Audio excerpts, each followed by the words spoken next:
Très bien, bonjour et bienvenue à ce webinaire sur les matières premières, ce webinaire hebdomadaire. Donc nous allons pouvoir démarrer. Pouvez-vous me confirmer que vous m'entendez bien, s'il vous plaît, et que vous voyez bien l'écran également?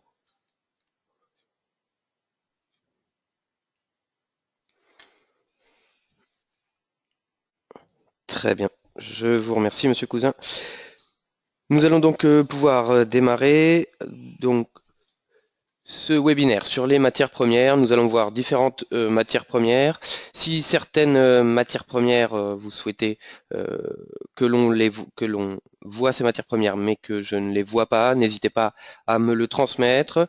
Comme je le disais durant le premier hebdomadaire, donc pour précision, c'est le deuxième hebdomadaire des matières premières. Donc en fonction de vos remarques, de vos questions, nous pourrons améliorer ce webinaire dans les semaines à venir, également passer sur d'autres matières premières qui pourraient vous intéresser.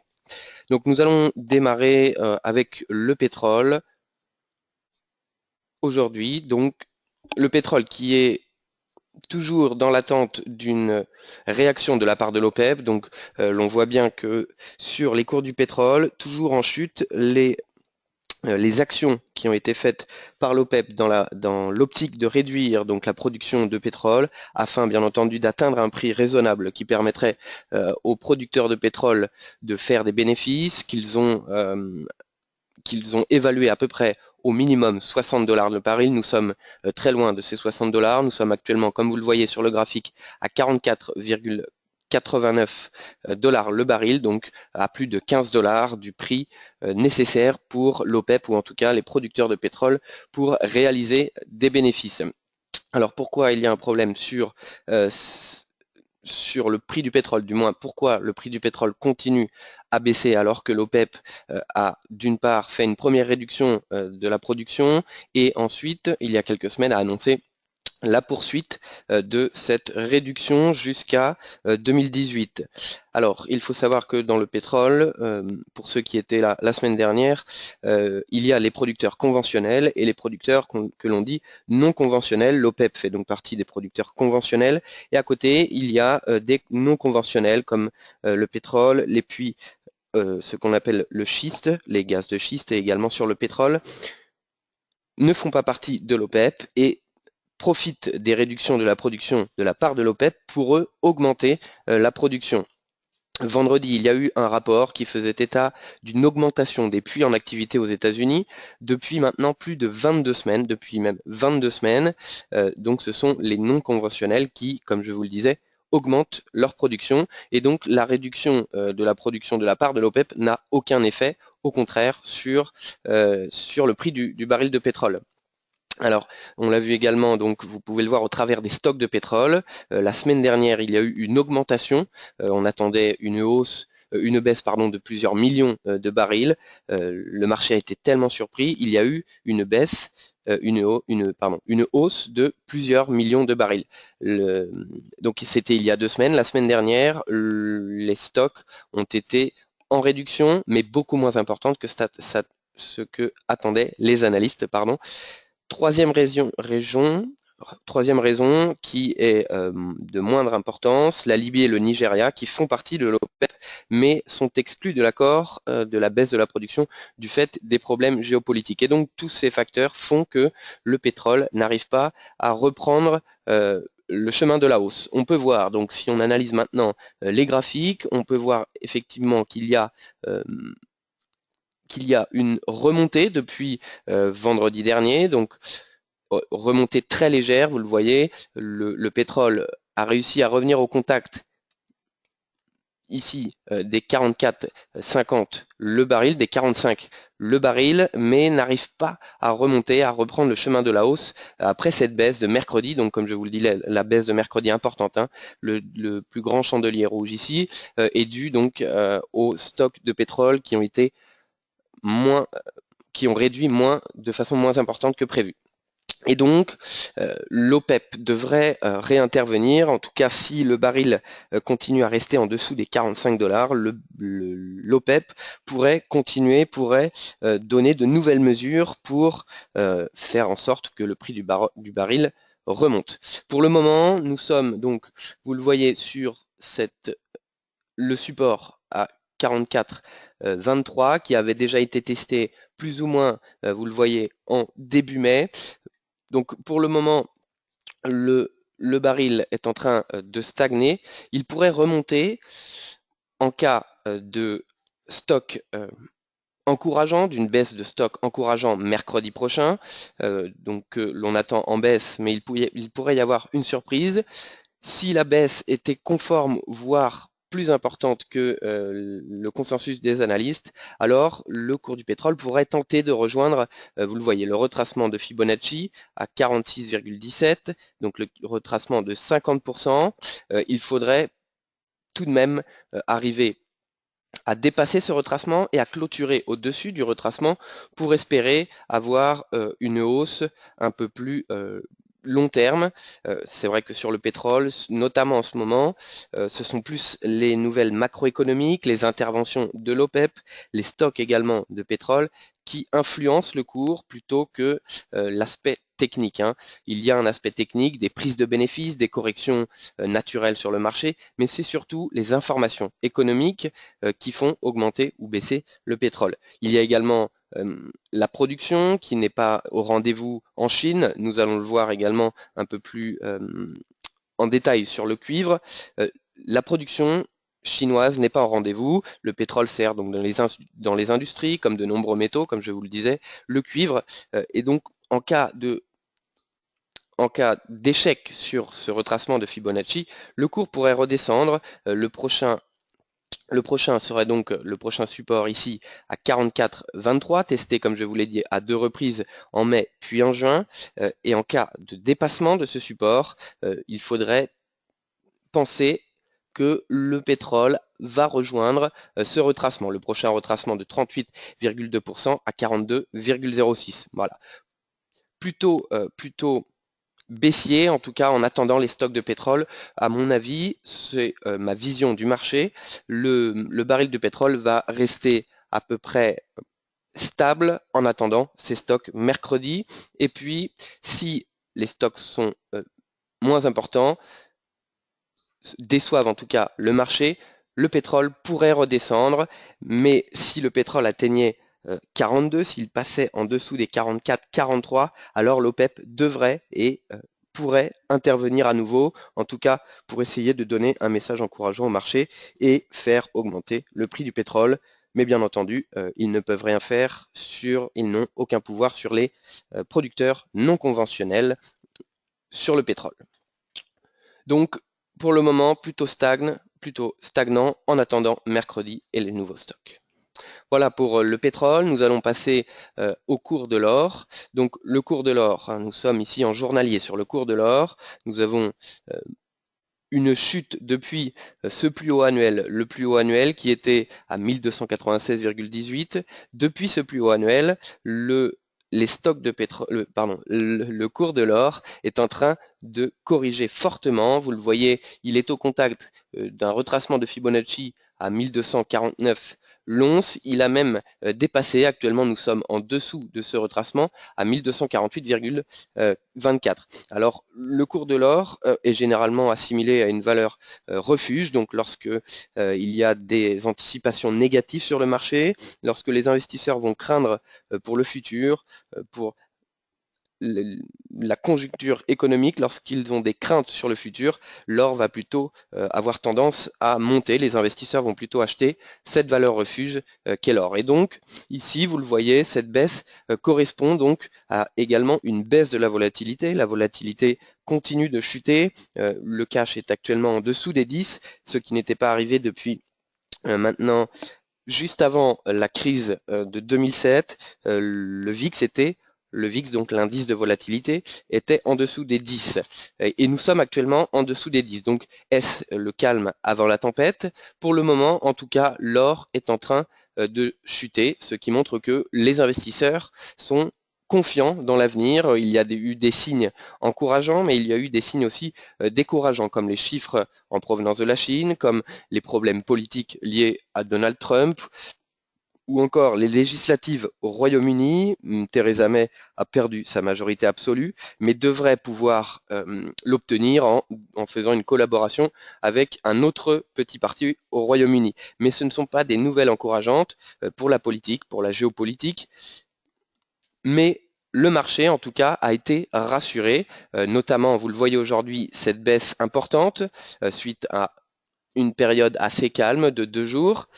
La baisse est due, d'une part, donc, aux élections législatives en France qui ont eu lieu hier, en tout cas le deuxième tour hier, qui a donné gagnant le parti de Emmanuel Macron, donc le président français.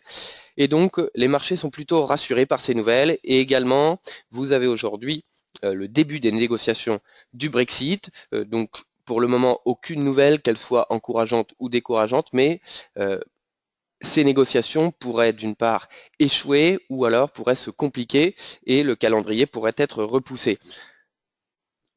Parce qu'il y a plusieurs scénarios, certains partis au Royaume-Uni souhaitent un Brexit plus calme, plus doux, alors que le parti principal de Theresa May, Première ministre, souhaite un Brexit assez dur, assez violent et rapide. Donc, étant donné qu'elle n'a pas eu sa majorité absolue, cela pourrait poser des problèmes en attendant de voir le résultat de cette réunion déjà aujourd'hui.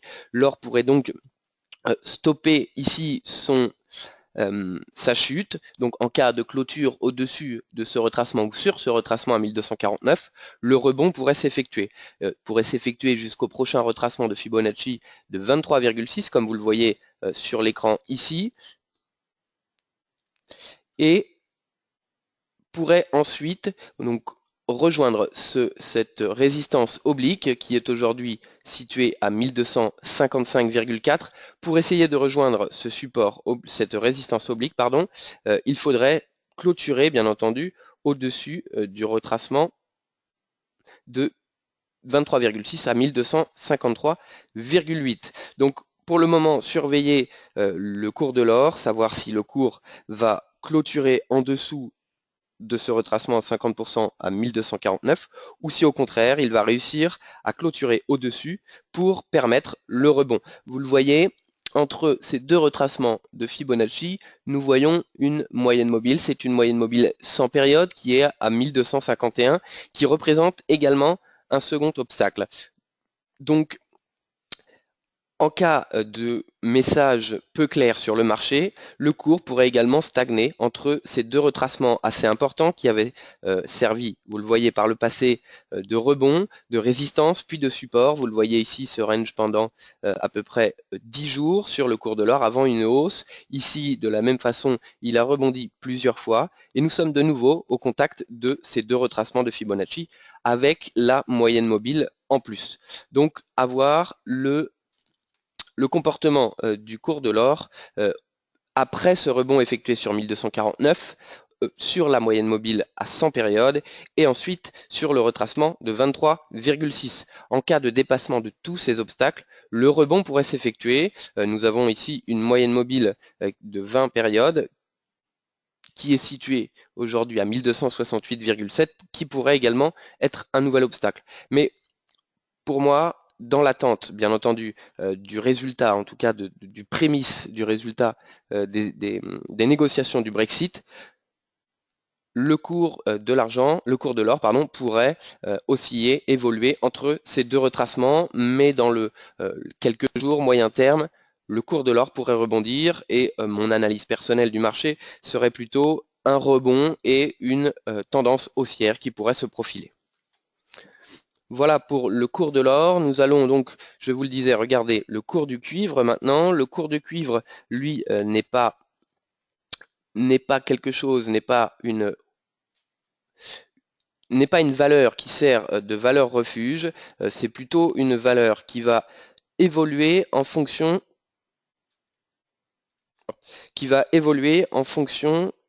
de la production, plutôt de la production. Le cuivre est utilisé pour les producteurs d'électricité, donc cela conduit l'électricité, également dans l'industrie. Donc lorsque l'économie repart, lorsque la production est importante, le cours du cuivre, lui, va repartir à la hausse. Nous avons ici les cours, vous le voyez, des chiffres intéressants nous sommes en journalier, des chiffres intéressants sur la production, mais la tendance est quand même sans certitude. Ce n'est pas une tendance franche. Vous le voyez, cette hausse importante. Et puis, le cours du cuivre est plutôt en phase stagnante. Donc, il stagne actuellement parce que, d'une part, la Chine la Chine qui est donc, on peut est plutôt le producteur donc du monde, en tout cas qui produit de nombreuses denrées, de nombreux produits pour l'Europe ou les États-Unis. Et donc lorsque la Chine, les publications en provenance de la Chine sont de bon augure, le cuivre, lui, va s'apprécier. Mais actuellement, nous avons des chiffres qui ne sont pas encourageants en provenance de la Chine, et donc cela ne permet pas de donner un élan au cours du cuivre. Vous le voyez, la hausse s'est quand même effectuée depuis ce support à 24 942, et puis un nouvel élan aujourd'hui, donc plutôt avec les nouvelles encourageantes, en tout cas dans le sillage d'autres matières premières ou des indices, parce que si les indices vont bien, bien entendu, la production va augmenter et le cours du cuivre, lui, va monter parce que la demande va être plus importante. Et donc, la hausse s'est effectuée sur le retracement de Fibonacci à 23,6% et pourrait, dans le court terme, atteindre la moyenne mobile sans période à 26 264,48. Il va falloir attendre pour une tendance franche la semaine prochaine. Donc les publications économiques de cette semaine ne sont pas importantes. Il n'y a aucune publication économique aujourd'hui, en tout cas pas significative. Nous aurons la production manufacturière, le PMI manufacturier chinois la semaine prochaine, qui pourrait avoir un impact notable sur le cours du cuivre. Donc le rebond peut s'effectuer. Vous le voyez, nous sommes au contact du précédent plus haut, donc de mi-avril ici, qui était à 26 261,12 et donc en cas de clôture au-dessus de ce cours, le prochain objectif serait les 26 448 correspondant à la moyenne mobile sans période, avant peut-être d'attaquer le seuil psychologique des 265. Donc très court terme, plutôt haussier, peut-être, comme je vous le dis, de ces deux supports, de ces deux résistances, et ensuite attendre le PMI chinois la semaine prochaine pour donner peut-être une accélération sur le cours du cuivre. Nous allons observer rapidement deux devises qui sont généralement corrélées au prix des matières premières. L'USD CAD qui est plutôt corrélé au prix du pétrole. Nous avons vu la chute sur le prix du pétrole. Vous voyez que l'USD CAD a à peu près la même configuration et rapidement l'AUD USD qui lui est plutôt corrélé au cours de l'or parce que l'Australie est l'un des premiers producteurs miniers et notamment l'or. Donc le cours du pétrole, le cours de l'USD CAD, donc le cours du dollar canadien par rapport au dollar américain. Vous le voyez, cette baisse a été importante. Nous allons revenir sur le cours du pétrole. Donc le cours du pétrole depuis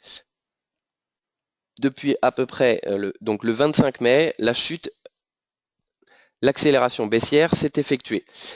Lorsque nous regardons l'USD CAD, donc la chute, elle s'est faite début mai. Donc vous le voyez, il y a une certaine corrélation entre les deux parce que la chute ici est de plus long terme. Vous le voyez, je suis ici sur le cours du pétrole et depuis le début 2017, le cours du pétrole est en train de baisser.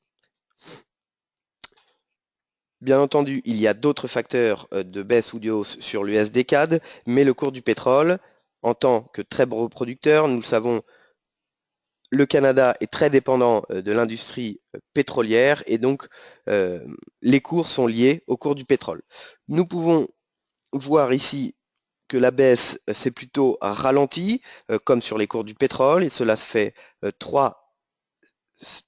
3 séances que le pétrole stagne et l'USD CAD en profite donc pour stagner également. Nous sommes au contact d'un support ici, situé donc à ce niveau à 1,32 pour un dollar américain, et cela pourrait permettre, si le cours arrivait à clôturer au-dessus de ce support, pourrait permettre une hausse du dollar canadien face une dépréciation du dollar canadien face au dollar américain si les cours du pétrole continuaient leur chute. Donc, nous allons attendre les stocks de pétrole qui vont intervenir mercredi pour pouvoir avoir une tendance, qu'elle soit haussière ou baissière, mais en tout cas une indication de la tendance à venir sur l'USD CAD. Pour terminer, le dollar australien contre le dollar américain.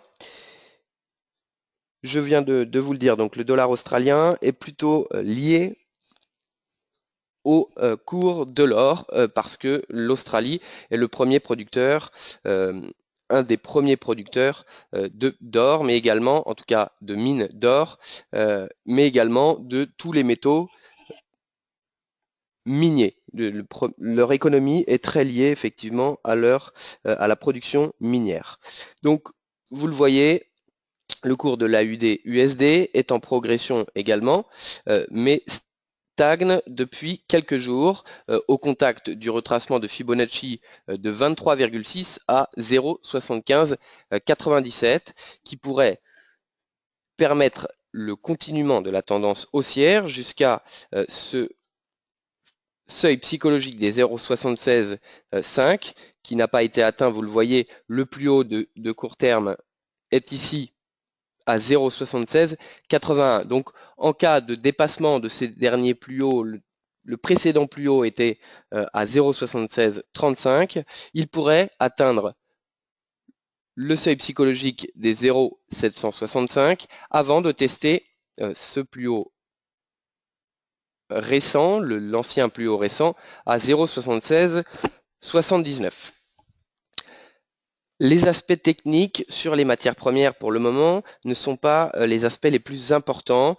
Ce sont plutôt, comme je vous l'ai dit en début de webinaire, les aspects macroéconomiques avec tous ces problèmes, en tout cas toutes ces nouvelles, ces rendez-vous économiques et géopolitiques aux États-Unis, aujourd'hui avec le Brexit et l'Union européenne, qui pourraient refaire partir. Et puis, pour le cours de l'or, ce sont donc les anticipations du marché quant aux risques à venir.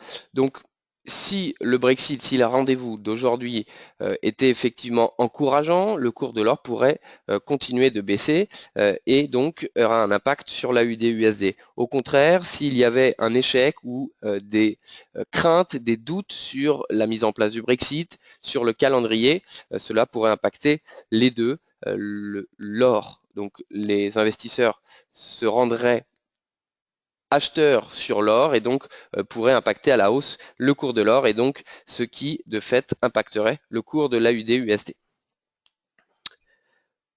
Je pense que nous avons vu les principales matières premières, comme je vous le dis, hein, donc nous nous retrouverons lundi prochain.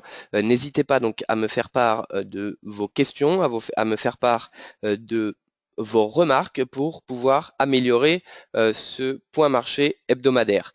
Demain matin, vous retrouverez Valentin Offrand pour donc son point marché sur la séance européenne et je vous retrouverai lundi prochain sur les webinaires d'EliFX pour le point marché hebdomadaire sur les matières premières. N'hésitez pas à suivre le Market Live sur IG, donc le Market Live matières premières le mercredi et également tous les Market Live quotidiens. Je vous remercie d'avoir suivi ce webinaire. Je vous souhaite une très bonne journée à tous et merci encore.